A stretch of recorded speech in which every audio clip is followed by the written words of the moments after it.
আমি এখানে থাকবো, এখান থেকে আমাকে কেউ সরাইতে পারবে না। আব্বু কল দিছিল, আব্বু কল দেওয়ার পর বলতেছে যে তোর আর ফোন দেওয়া হবে না। আম্মুকে কল দেওয়া হয়েছিল, আম্মু বলতেছে তুই তাড়াতাড়ি বাসায় না, তোর বাসায় ঢুকতে দেবো।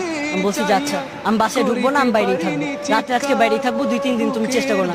যতদিন না বিজয় হইতেছে, আমার আজকে ভাইয়েরা কোটার জন্য সুইসাইড করতেছে, আমার ভাইয়েরা চাকরি পাইতেছে না, সুইসাইড করতেছে। কেন করতেছে? আজকে ভাইয়েরা করতেছি, ভবিষ্যতে কি আমরা সুইসাইড করবো না? ভবিষ্যতে আমার এই যে বোনেদের, ঢাকা ইউনিভার্সিটি ইন্ডিয়ানের বোনেদের এমন ভাবে যে নির্যাতন করলো ছাত্রলীগের পোলাপাইন, কেন করছে? কেন করছে? ওদের কি অধিকার যে ওরা গায়ের ওপর হাত তুলবে? আজকে আসার আগে পুলিশ আমাদের ধরছে, ভিডিও আছে আমার কাছে, আব্বুর থেকে ফোনটাই নাম, ভিডিওটা ভাইরাল করবো। পুলিশে আমাদের হাত ধরছে, কেন? আমাদের গায়ে হাত দেওয়ার ওদের সাহস কিসের আছে? পুরাটা বিশ্বকে জানাই দেন, এই যুদ্ধ চলবে চলবে চলবে যতদিন না আমরা জিততেছি। আমি Tanmoy Kumar, model high school খিলগাঁওয়ের এবারে 10ম শ্রেণী থেকে মানে এসএসসি দিয়ে বের হইলাম, কবি নজরুলের ফার্স্ট ইয়ার স্টুডেন্ট, অ্যাডমিশন নিলাম।